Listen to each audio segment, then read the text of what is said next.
and welcome to another Tales from a Professional Nerd. My name is BryanCPSteele, and I'll be your nerd today and any other day that you watch one of my silly little shows. Hi, everybody. I hope you're having a great week. I have had a great week, and I just wanted to go ahead and jump into Week in Bryan, and let's get this party started.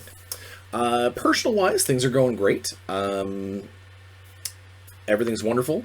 My wonderful little Poochie, the youngest, Mia, thinks she might have sprained her ankle. She's been limping a little bit, but it comes and goes, and actually this morning she seems to be just fine.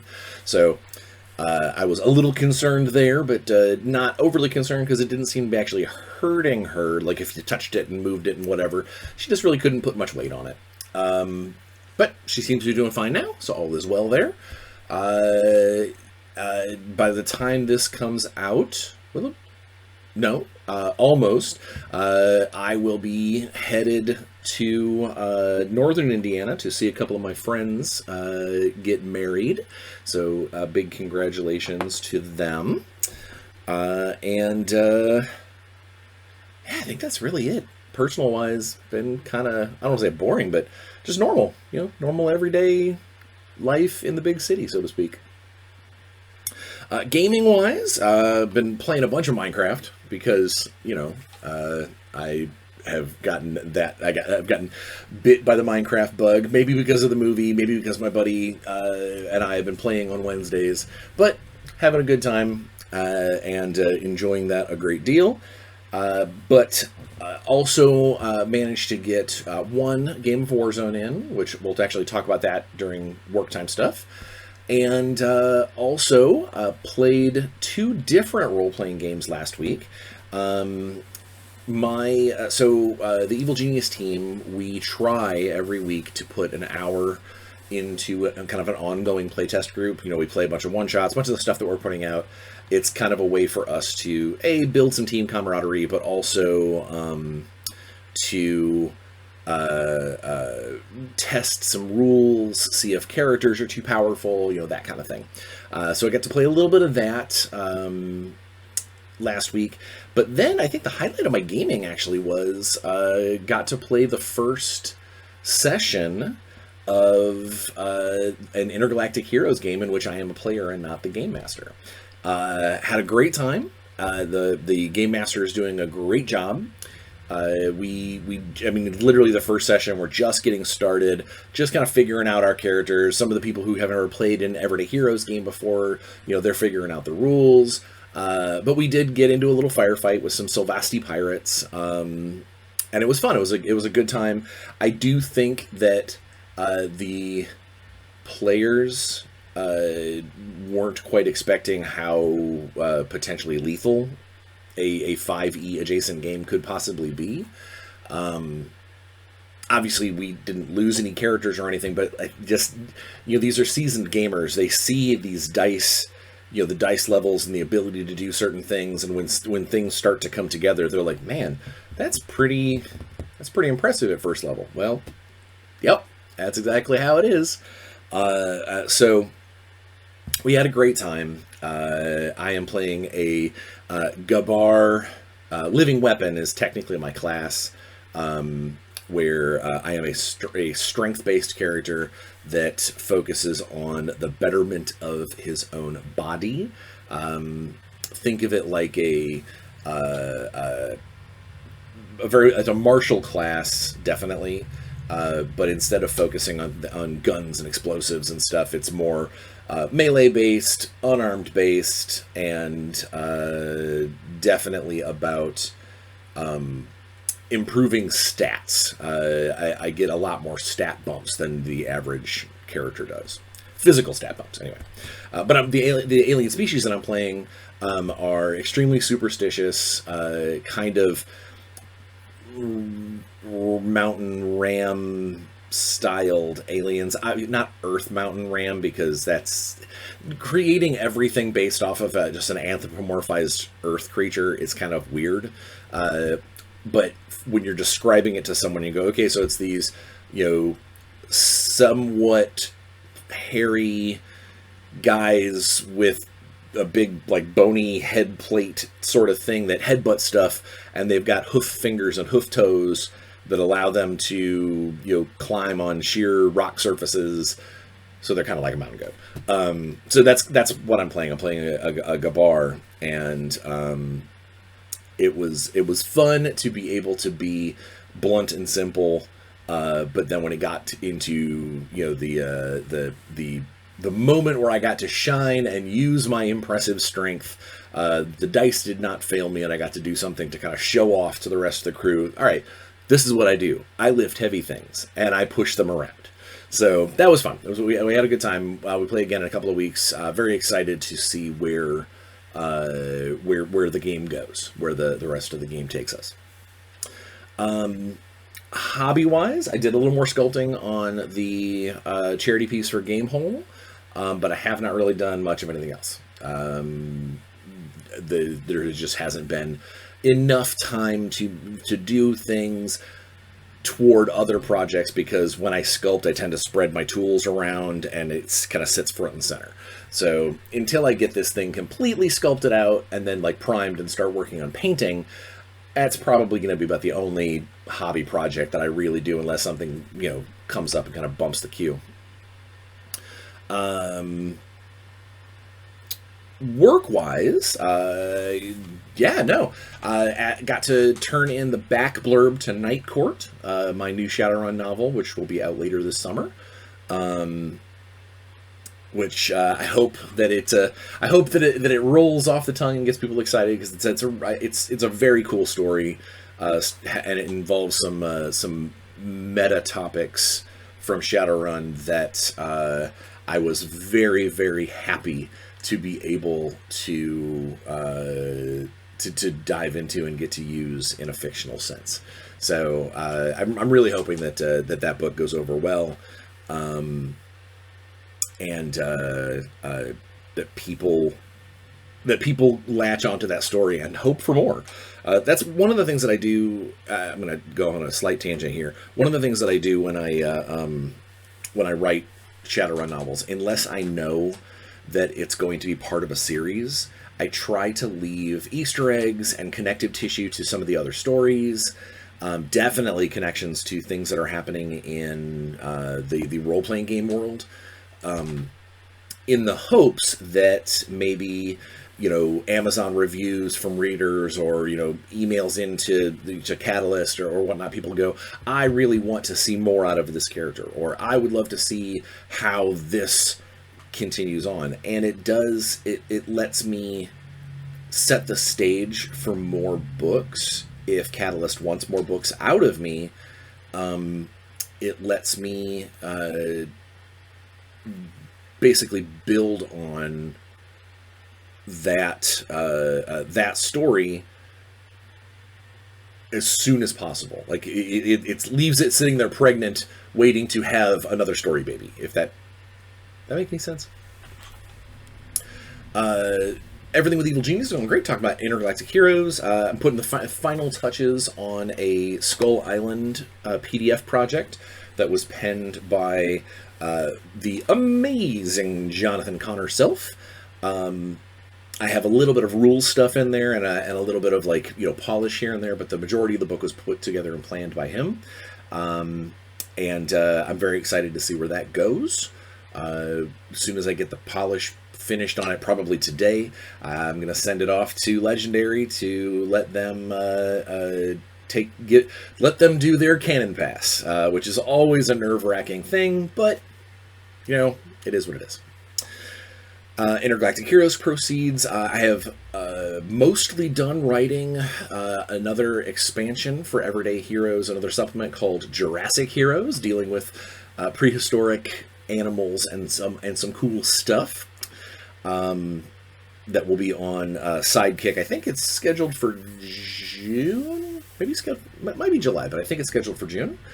So I'll be very excited for that. Yeah. I think that's pretty much it. I know that we released the deleted scenes from the Dominion of Iron Adventure Path. It's just a PDF that we sent out to backers. I think that went out a couple days ago. yeah, so things are moving, things are progressing as intended and as quickly as they can be. I mean, I wish I could just wave my magic wand and make stuff happen like that, but there's a process. Warzone, we had a great Facebook interaction with the Warzone Polska, the Polish Warzone group. One of their members did a store game or a game at their local place, and they gave the rules a stamp of approval. In fact, I believe the words they used were "Warzone Eternal is lit." Either way, it's really nice to hear, even from the people who are still having to proxy, because we're just now shipping out the stuff to the UK and Europe. That it's nice to see them trying the rules and enjoying the game that we put together, because it means, this is a 30-year license that has a lot of fan base and has a lot of people who have come up enjoying multiple versions of this game. So having them sit down and be like, all right, show me the new thing, and then walk away going, okay, I love this, is really good for us. It's good for the game. It's good for the longevity of the project. Just all around, it was a very, very cool thing to read, and to then let Alex know, hey, by the way, our Polish fan base is saying really nice things about us online, and that's very, very cool. That's good for us. I did manage to get a cool playtest game in just recently, of including the might be the first or second, maybe this might be the second or third time the playtest rules for the Warzone Eternals Champion Winner's Choice, the Algaroth Nasal. I got it on the table, and obviously a proxy model doesn't exist yet for obvious reasons.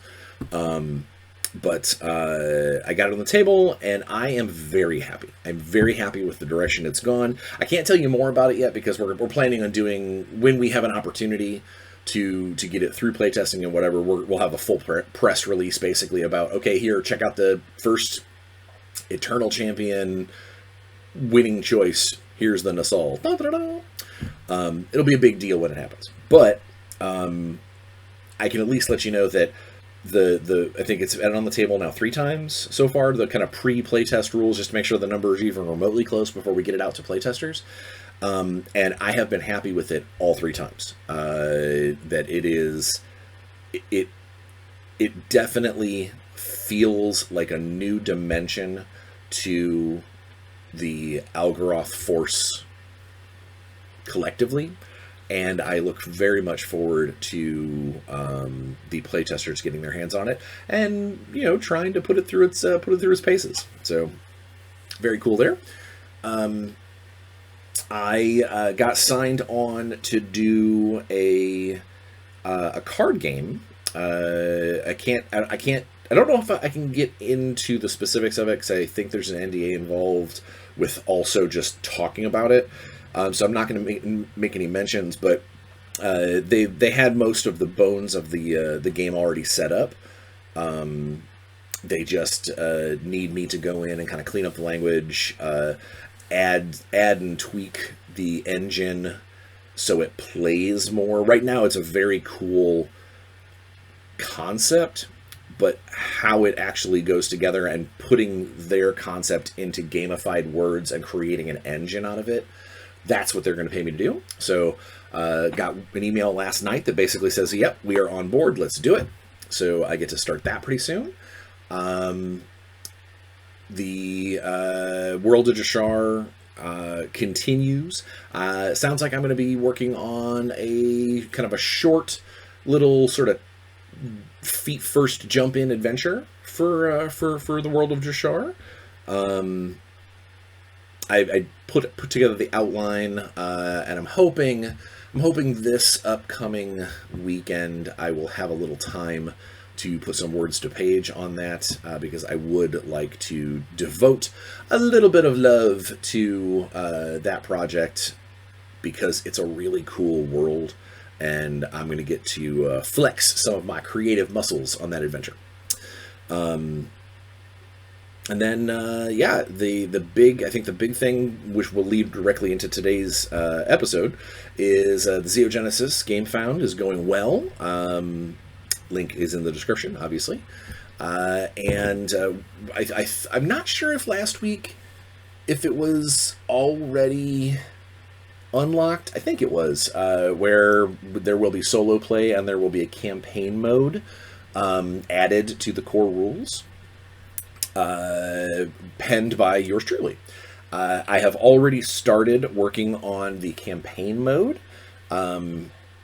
which I am expecting this to be a very similar kind of like map-based campaign that you've seen in things like Necromunda, those sorts of deals, because I have always loved that style of play.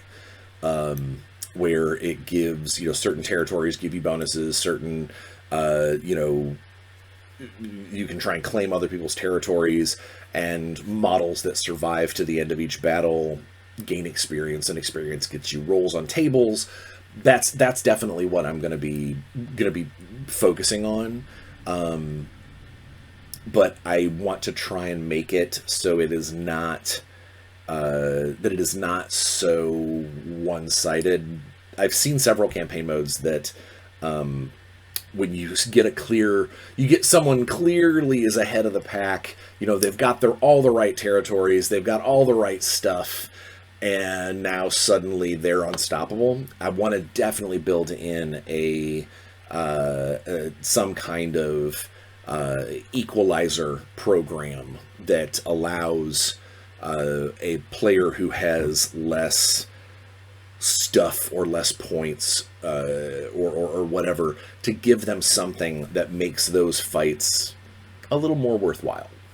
So look way forward to that in the future. Work has begun on that. Speaking of Zeo Genesis, let me take a drink of my bottled water that I have added Tang to. I'm drinking Tang. I bought it for Natalie,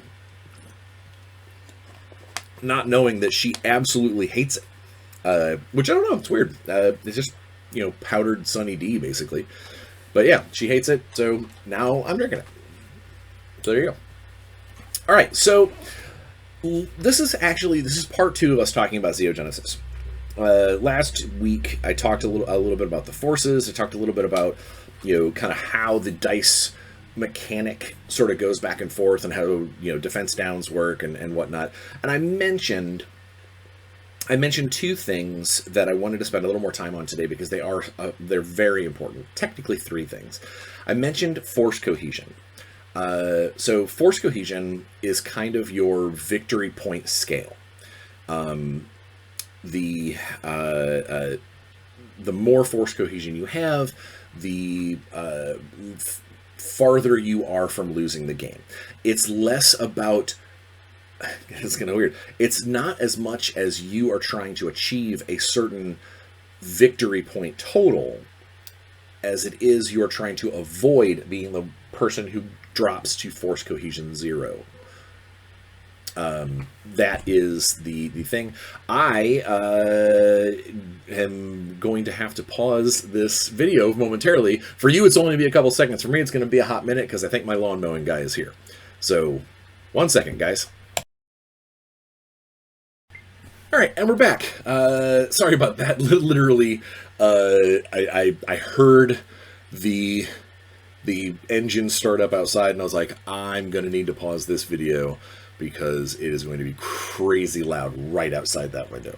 So, my apologies. Again, for you, it was like a couple of seconds, but for me, it was 45 minutes. Okay, so we were talking about force cohesion. So, force cohesion is kind of your it's a sliding point value that you lose points from when you lose models, when objectives are held, when your opponent holds objectives. you actually lose force cohesion from your total. And it's a way for the enemy to have multiple ways to defeat you. Now, alongside force cohesion, there's another stat that comes with. I don't know if there's any support models that have it. I doubt it. But I know that the Zeos come with some, and some of the Zeos come with multiples, and that is impetus. Impetus is your it adds to a pool. It adds to a I brought a bunch of impetus to the table, and your impetus, you spend a model's impetus to get extra activations. So like, kind of you push yourself forward. Like, let's say you've got a Zeo getting ready to, it goes through an action. It absolutely just cripples one of your opponent's big guys, and you're like, God, I really have no one else on that side of the board. He's already activated. I need to do something about this, otherwise, because if it gets around to the next, kind of regroup phase and whatnot, that thing's going to turn around and smoke me. You could spend an impetus to get basically an extra activation. Additionally, you can spend impetus to gain force cohesion. It allows you to kind of, you're on the ropes, things are looking bad, but you want to have those last, God, I need to get a couple more activations in before I lose my last force cohesion stuff because things go poorly. You can basically use impetus to gain force cohesion. You also gain force cohesion, there are some scenarios that objectives might give you force cohesion, but for the most part, impetus is the only way to get it. Plus that which comes with your models, it is a benefit to choosing some of the leadership type models or the big linchpin models in your force. A lot of those are going to come with impetus. It's a way for us as designers and whatnot to create an extra asset, an extra resource, without making it so every. I don't know if I want to do that. I don't make that comparison, but there are some other miniature games out there that will have things like command points or strategy points or stuff that is just. You're playing a 100-point force, you have 5 of these. Playing a 400-point game, you have 8 of these, or whatever. Like, it's just a blanket number, and then you might have the occasional model that goes, I brought an extra one. Zeo basically has it where the models generate that asset, and it allows the designers to work in the design mythos that says, okay, one of the more attractive qualities. Like, you might look at 2 Zeos and go, all right, they're relatively the same. Their guns are relatively the same. And this one might be a little more shooty. This one might be a little more close combat based. But this one has 3 impetus. This one only has 1. This might be worth more. This might be worth the cost bump versus this, even if this one is more martially sound, like it does more damage. So it's just another way of having a cool resource to tap into, and especially considering that you can use impetus to gain force cohesion, it can be a game saver. Like, you could literally be on your last dregs of hope for a mission, and go, all right, you know what? I'm blowing impetus. I'm adding my force cohesion. I need to stick it out. And maybe that's enough. That's what buys you enough time to take an objective, or defeat their big scary dude that has been putting the pinch on you. It's just an extra resource, and it's a cool sliding resource that basically can do multiple things. It can be a huge offensive benefit of being able to do more activations, or it can be a defensive buffer of, I haven't lost yet. I have more force cohesion because I still have impetus left to burn. Yeah, so that's one of the things I wanted to mention, is that there is this cool kind of resource within a resource built into some of the models. And then I think the last thing I really wanted to focus on when it came to Zeo Genesis, the reason why I needed to do a part 2, is the structures. And structures are absolutely a key element to Zeo.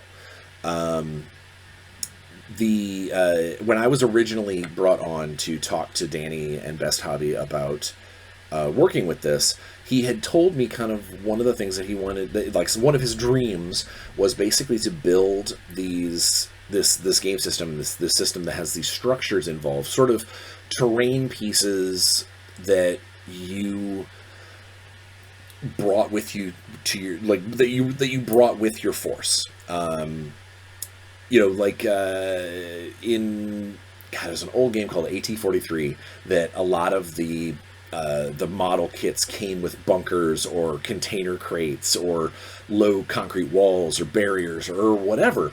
And it was a cool marketing thing, because you might want to buy that unit multiple times, not just for your force, but also because the cool terrain it comes with. And I know that Danny wanted to make sure that his forces also had the opportunity to have some of these cool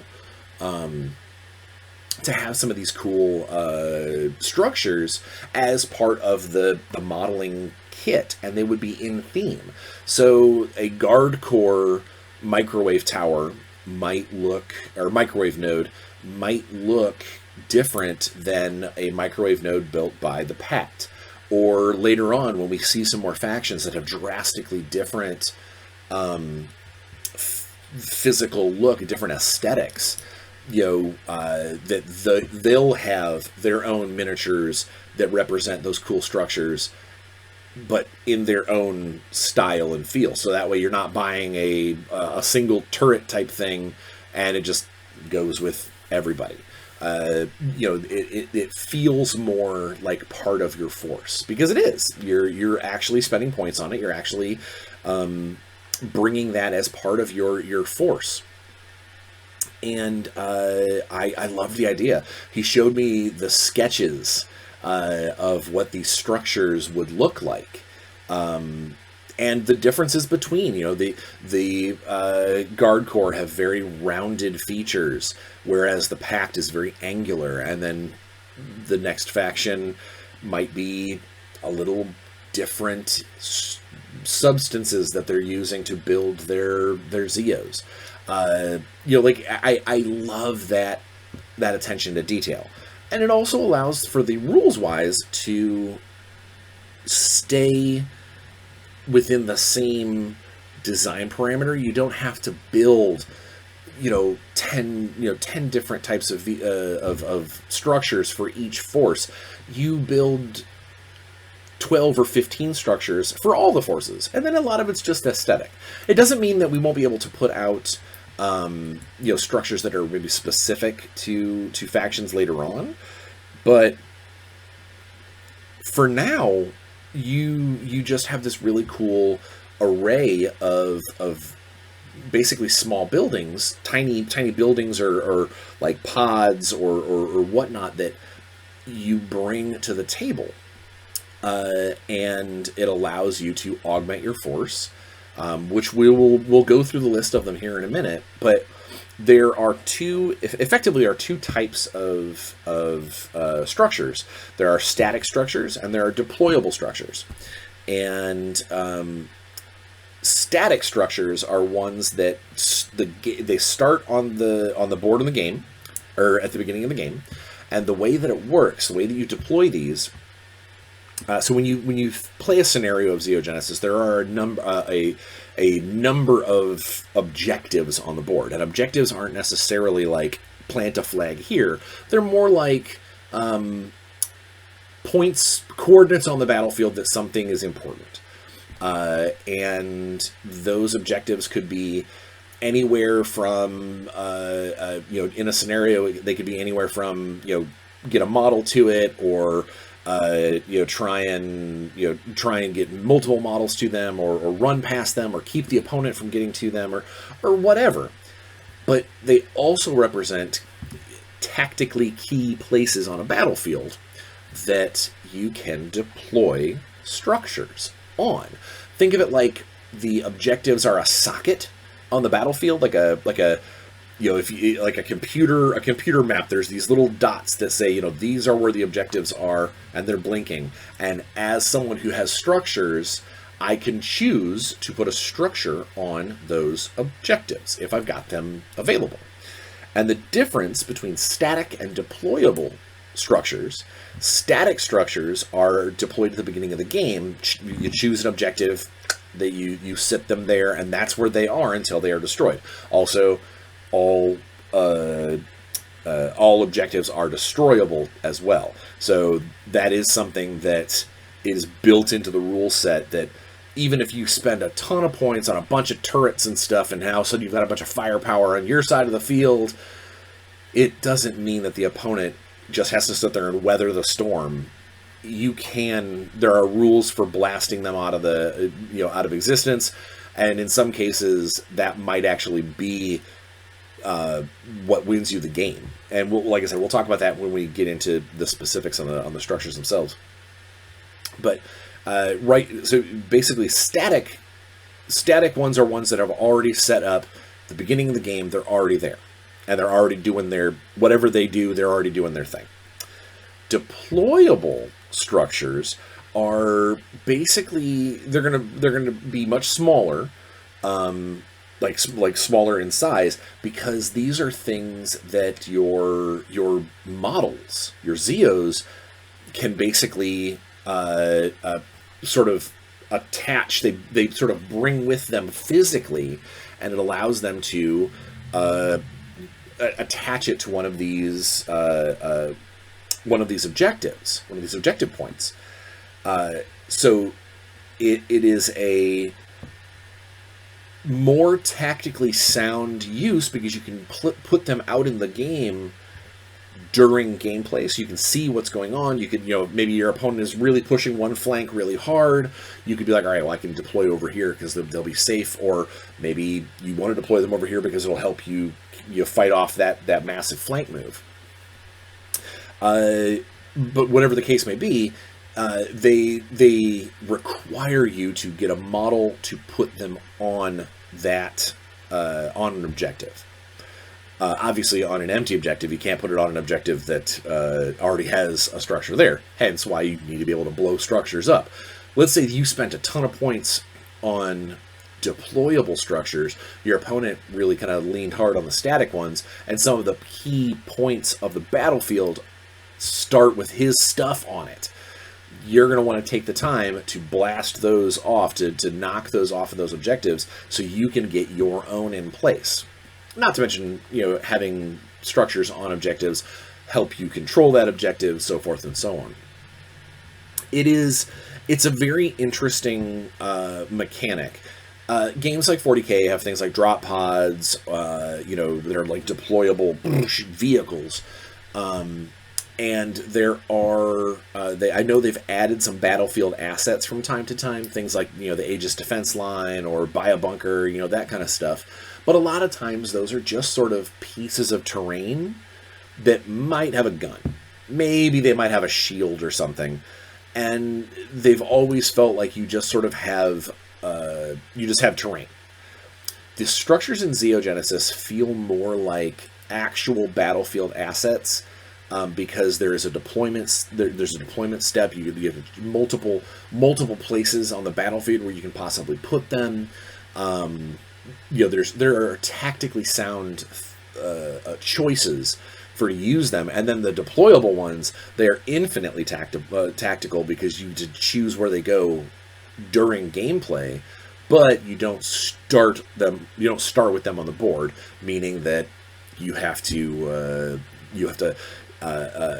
have enough battlefield wherewithal to be able to get it on the board, which is obviously important. That's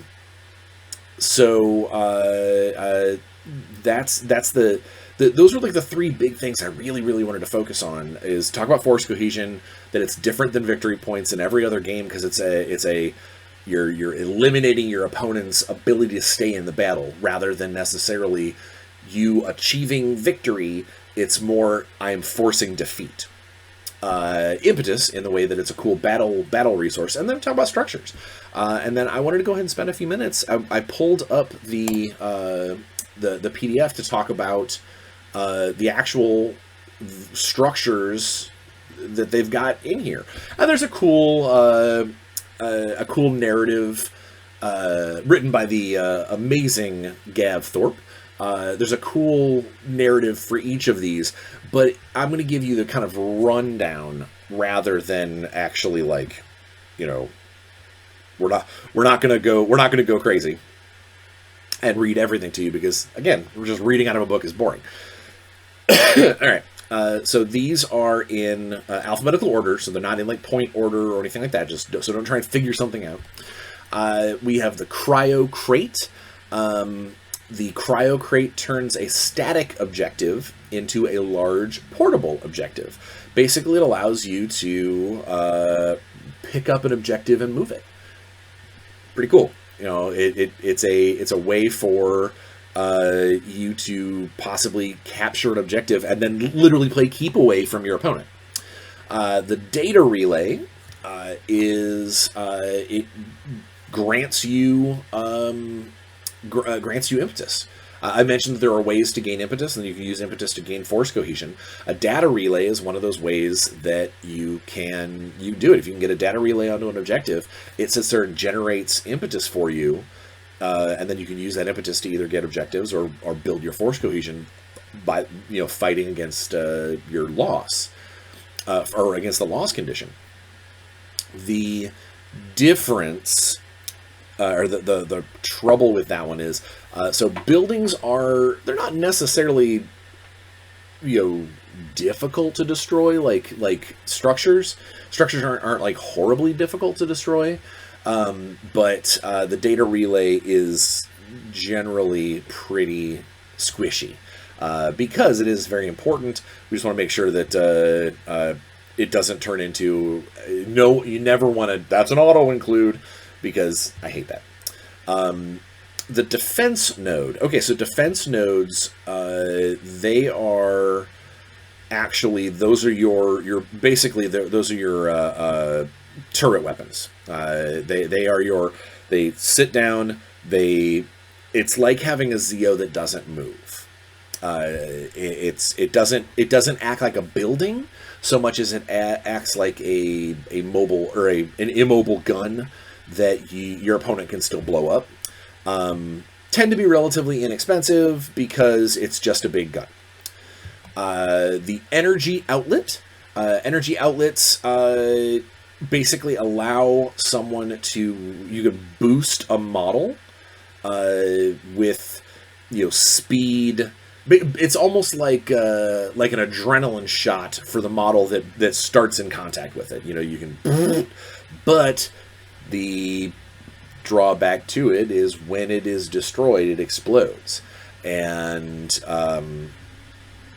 that could be very dangerous if you happen to have a bunch of guys sitting around an energy outlet hoping to get all that cool combat boost, and then someone pops it, and then suddenly you've got a bunch of guys that are injured because of it. There is the field generator. It's effectively just a shield bubble. Models that are nearby, they get a benefit to their armor. They have a harder time getting hurt. Now, it is indiscriminate, so that is something that you have to be reminded of, is that your opponent might not necessarily want to destroy it because they get the benefit from it too. Munitions stockpile. It's effectively an ammo booster. It boosts the effects of your weapons when you start with it, kind of like how energy outlet boosts the actual combat efficiency of the model. Munitions benefits the weapons of the person that's starting next to it, and similarly to the energy outlet, if it gets blown up, people take a bunch of damage. Well, they take system down, which could then turn into more damage, so forth and so Refueling bay. Refueling bay allows you to, I mentioned that whole defense down thing. It's a way for you to avoid having to roll to get rid of defense downs. Pretty cool. Resource collector.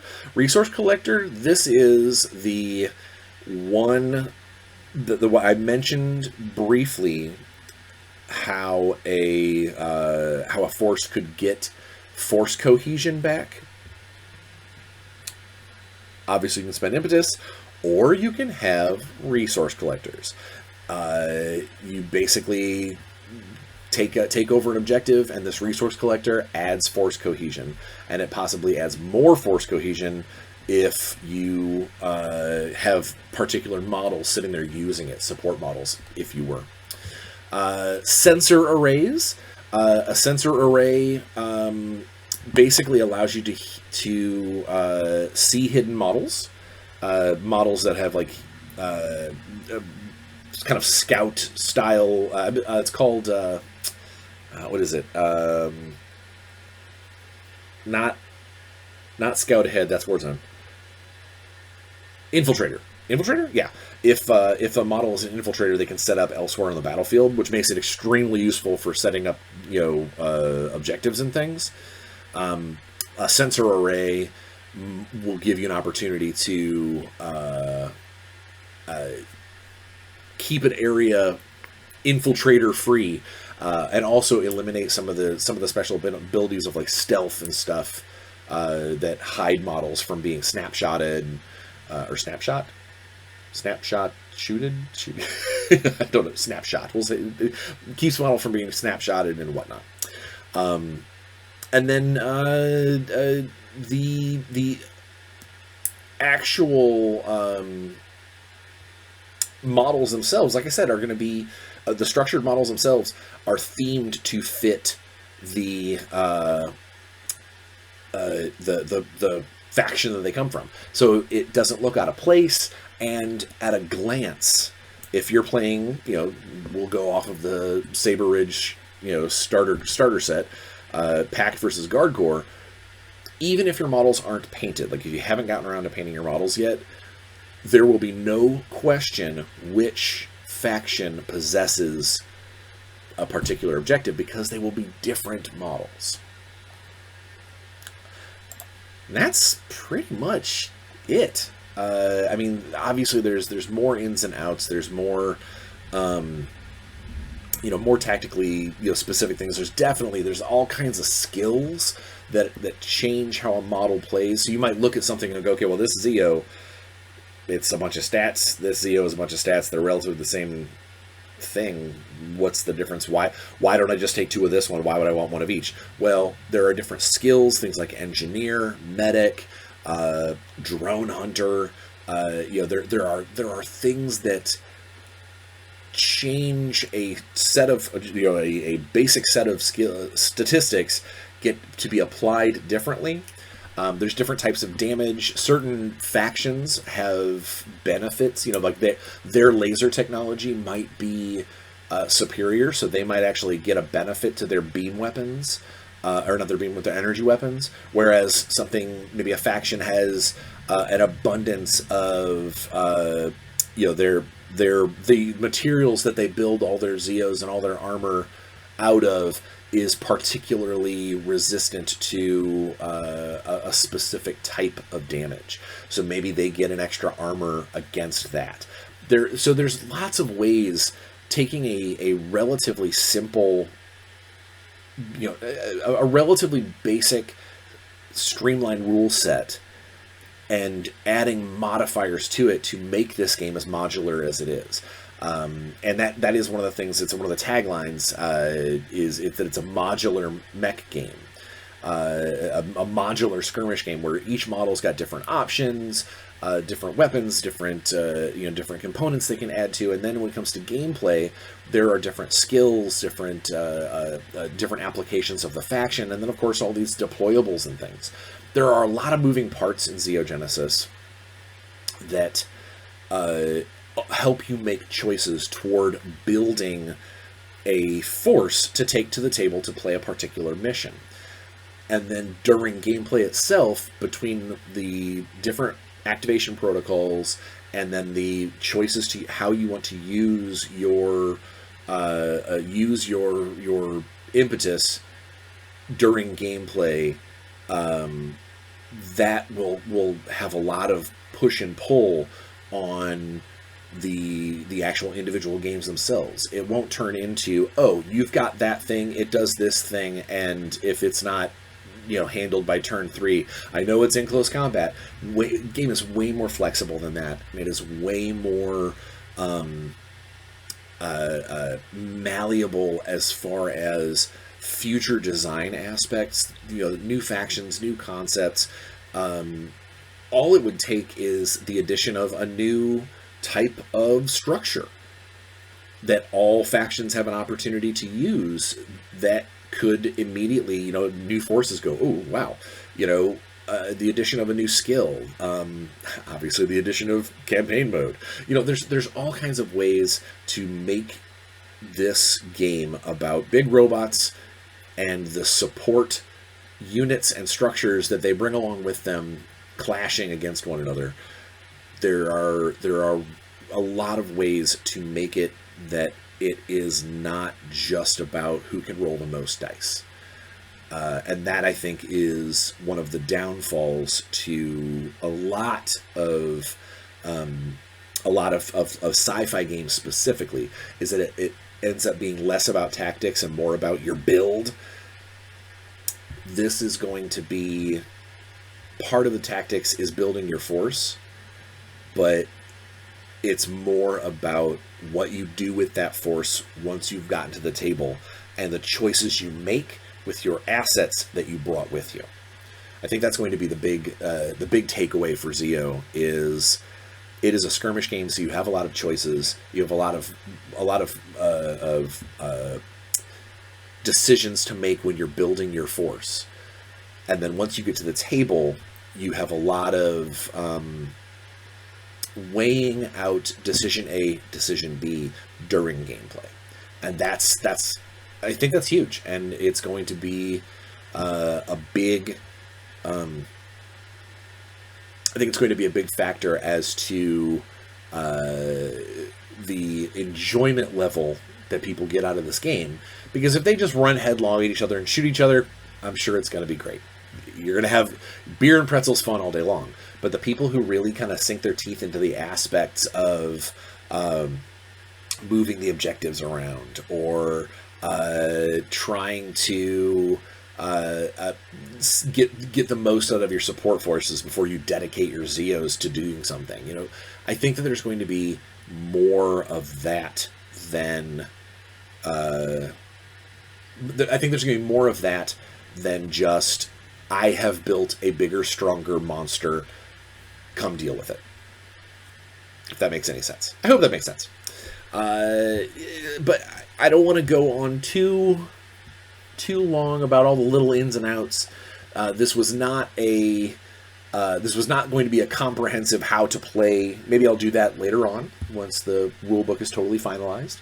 But I wanted to just kind of give you guys a good look at what makes Zeo Genesis as cool as it is, and some of the stuff that makes it different from some of your other sci-fi games that are out there.